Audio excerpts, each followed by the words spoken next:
Do you two have some time? Feeling hungry? How about we get something to eat? All right, it's been a while since we last ate. Now that we can relax, Paimon just realized how hungry she is. Then let's go. We can find somewhere to sit down and talk. Food and drinks are on me. How did this become Paimonville? See, Lolly looks quite down on herself. All right. It's on Paimon this time. What's one meal to the best guide into that? So you can just sit back and enjoy, sweet Lolly. Paimon will take care of it. Hey, come on now. You won't even let me take you out for some food and drinks? I just wanted to treat you to a meal. Are you sure? We can save you some Mora. Mora is the least of my concerns. Besides, we're definitely due a meal after all the time we've spent together. Let me get this one. I might be an old hag, but I like to think I'm not completely useless. Sure, that's fine with us, but Paimon doesn't want you to be sad, sweet Lolly. Don't worry. I'm sure a juicy grilled steak will work wonders.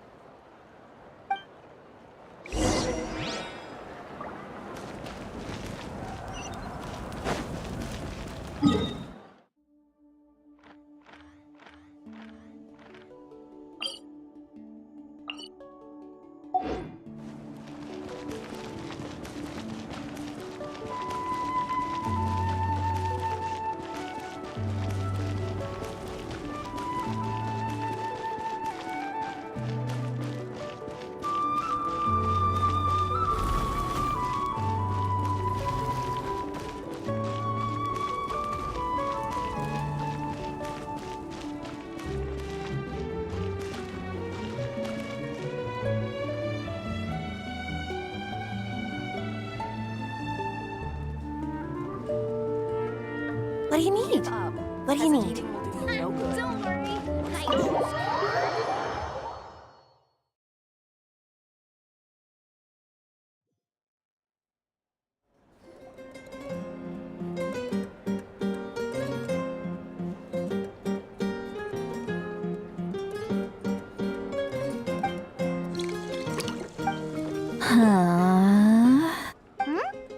What are you looking at? Do you see two people standing by the door? They look like spitting images of each other. Are they twins?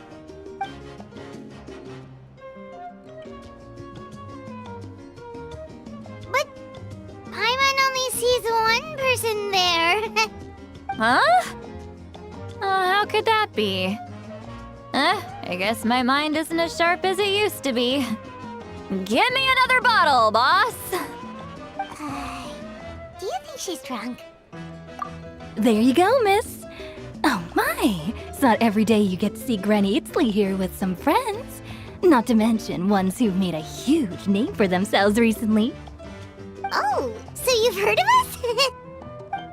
Of course I have. Aren't you the ones who saved Kachina and brought her back?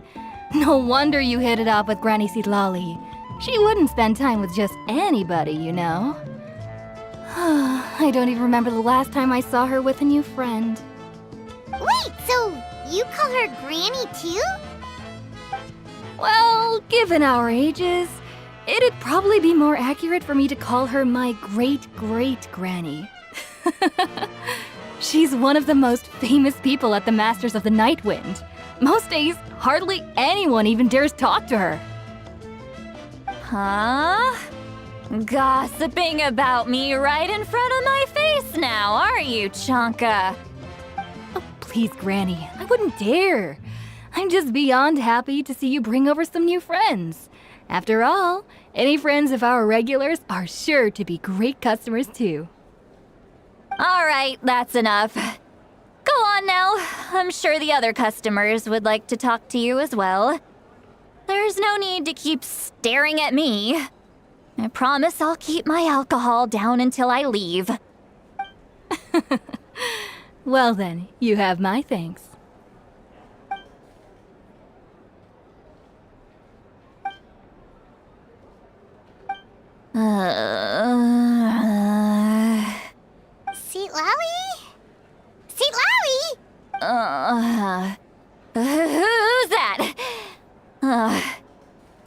got some gall calling me by my first name. Let me guess. You want to test your skills against Granny Eatsley, don't ya? Are you still with us, Sweet Lolly? You're kinda talking to no one. You chumps come around here, picking fights with me? Well, you know what happens next. You lose, and then run off home to tell everyone about how I'm this big scary bully. It's always the same story. You brats start it, I finish it, and then I end up with the reputation of being some kind of terrible monster among the shamans. I mean, come on. Monster? Me? Really? What did I do to deserve that? Granny Sweet Lolly, you're not a monster at all. Exactly! And while we're at it, I'm not some lazy slacker either. Between meditation, advising the chief, and speaking with the Wyab, I actually have a pretty packed schedule, you know. Oh yeah, and I have to mentor all the new kids. Hey, new kid. Yeah, you. Don't play dumb. Didn't I teach you how to find phlogiston? You see? I know my stuff. I'm a good... That's more like it. About dang time someone showed me a little respect. Yeah, Granny's a hard worker, all right. You can always rely on old Granny.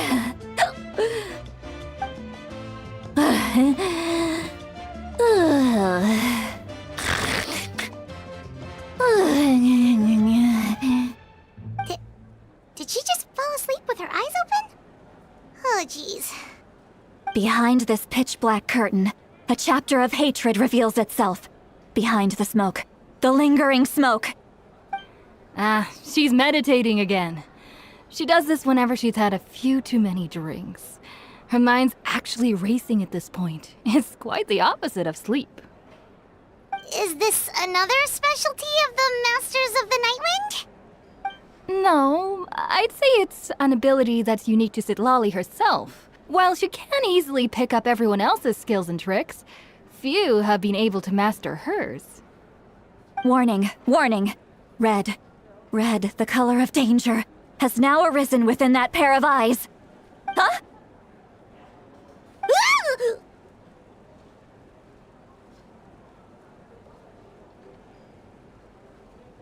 Traveler? Paimon?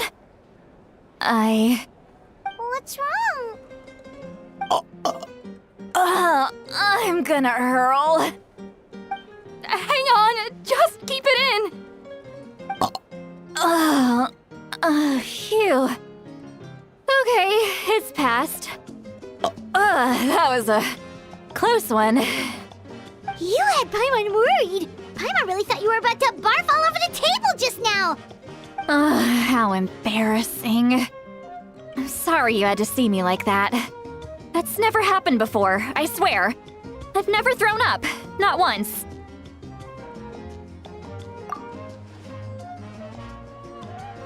Are you feeling okay? Wanna take a quick walk and get some fresh air?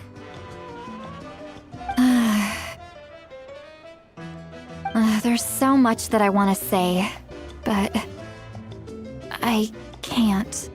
Why not? Of course you can. Just say whatever's on your mind. Please, Paimon, it's not as simple as you think. We've only known each other for a few days, right? What would you think of me if I were to start dumping all of my complaints on you after we've only just met? Oh, Paimon gets it. You're hoping that we wouldn't think less of you no matter what you're about to say. No, that wasn't my point at all!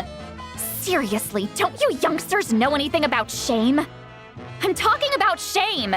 I've lived all these years and still can't get rid of it!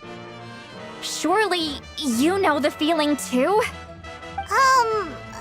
Actually, about that.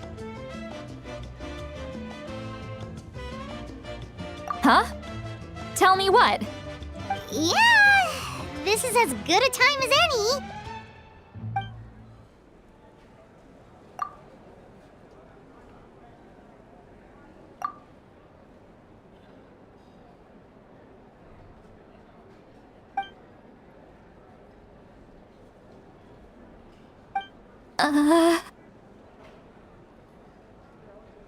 So, you heard... You heard my... It's okay, Sweet Lolly. You had every right to complain about those things. I can't take it anymore! Why do these things happen to me? Hearing me mumble under my breath is one thing, but hearing what I mumble in my own head? That's too much! It's just like when you're rolling on the floor in your pajamas, but you forget to lock the door, and someone bursts in to deliver cabbages and sees the whole thing! So that, happens to you a lot. It happens to people in general, okay? Doesn't matter if you're 200 years old or 1,000 years old. Everyone rolls around in their pajamas sometimes. I was just picking something generic. Take a walk with me. I have things to share with you. Looks like she's completely given up. Like those criminals who just confess everything and accept their fate.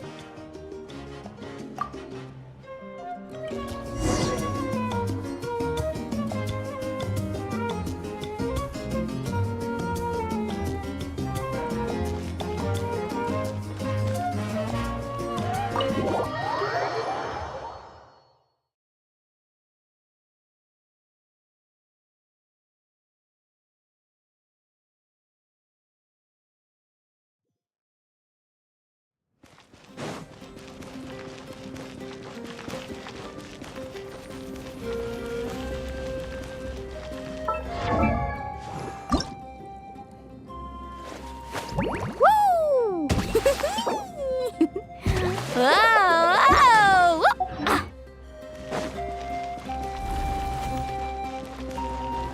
Off we go.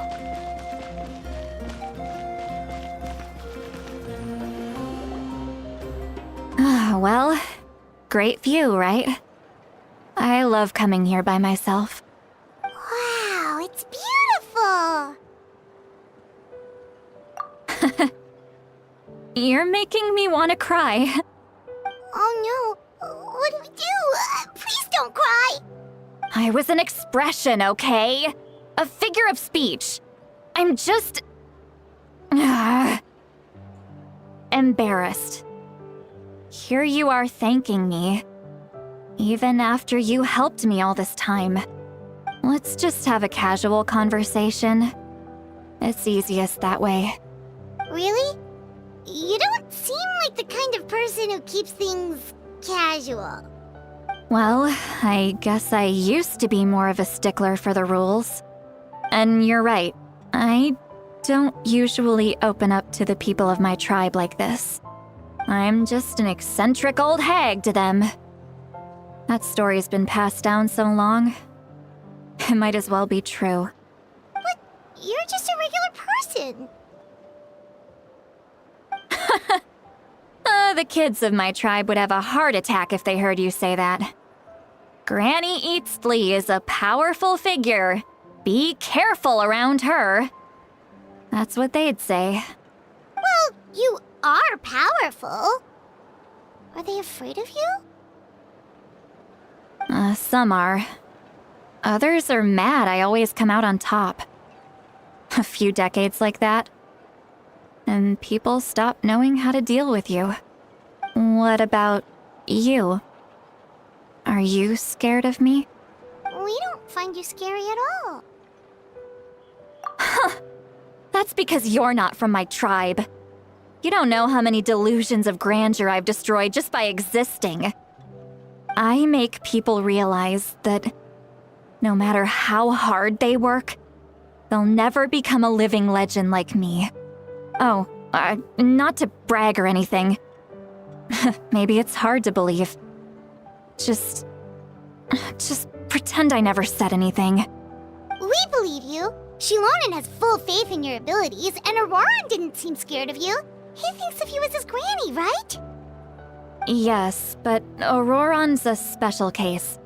Mawika already told you about her plan. And you've given so much help to Auroron and me. You deserve to learn the full truth. Auroron's not like other people. As I mentioned, he was abandoned as a child. The reason being, his soul is incomplete. The Masters of the Nightwind view this as a bad omen, capable of bringing about illness and misfortune. No one knows who his parents were. He was just left on a rock in the wilderness. It's a miracle he wasn't devoured by some wild beast. The Masters of the Nightwind believe they can see human souls. And in Auroron's incomplete soul, they saw a possibility for Natlan. A possibility to turn Auroron into a vessel for lost souls. The ceremony would allow lost souls to gather within him. Auroron would then be sent to the Night Kingdom to return the souls to their rightful place, strengthening the ley lines and completing the ceremony. Wait, that doesn't sound right. Now you see the problem. When damage occurs to the Night Kingdom, the souls held within disperse and remain adrift, unable to find a way back to the ley lines. This loss of souls damages the Night Kingdom even further. The ceremony can send back countless souls at once, which would benefit the Night Kingdom and the souls themselves. Of course, the vessel, Auroron, would be sacrificed in the process. I wasn't surprised the chief at the time came up with the plan. The ley lines were already in a terrible state. A suitable candidate for the ceremony appears, and now you have the chance to make things better. Of course you're going to take it. When the chief asked for my opinion, I didn't give my approval, but I didn't object either. So they went ahead with the ceremony. It failed, and Auroron escaped with his life. Pathetic, isn't it? By not objecting, I basically gave them the go-ahead. Maybe they didn't have my explicit approval, but it's not like I did the right thing. If the ceremony was successful, Auroron would probably be dead. Of course, in my tribe, death is rarely something to fear. But what kind of message would we be sending by sentencing a newborn to death? By using a human life as a tool? It's not right. So, when I learned the ceremony had failed, I was ashamed by my inaction and absolutely relieved by the result. The plan was never a secret. Or, I guess I should say, there was no point to keeping it a secret. A simple investigation from Auroron would reveal everything. Everyone thought he would be happy he survived. And he never really said anything to the contrary. But just as I was about to put all of it behind me, he asks this question. Would Natlan have been saved if the ceremony succeeded? Wait, but it's not his fault. He knows that, but he still feels guilty. Auroron has a strong ability to perceive souls, more than any of us. He understands just how dire the situation with ley lines has become. Maybe he chose to work with the Fatui because he still thinks he owes a debt to Natlan. I can only imagine what they told him. Traveler, didn't the captain say he found a way to solve the crisis? Maybe that's what brought Auroron into this. Anyway, we can't just let things go on like this. We have to convince him to come back! You don't look so good, Seatlolly. Maybe you should head back and get some sleep. Probably drank too much. It's okay. The fresh air is doing me good. Okay. Forget that. I need to go home. I hit it a little too hard. You've helped me so much already. How do I even begin to thank you? Hey, we're friends, aren't we? Besides, you already said you owe us a favor, so you don't need to worry about us. Good point. Well, I'll go home and get some sleep. We can figure out our next move in the morning.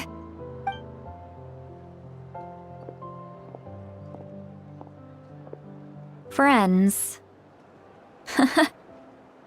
I like the sound of that. Auroran's probably back with the captain, don't you think? You mean about the backup plan? Do you really believe what the captain told us?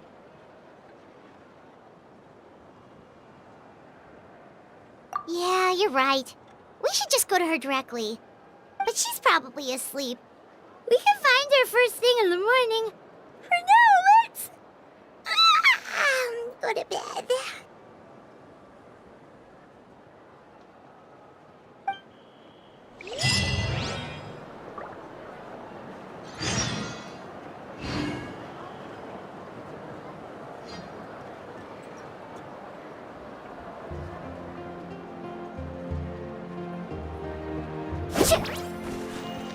Need a surfboard?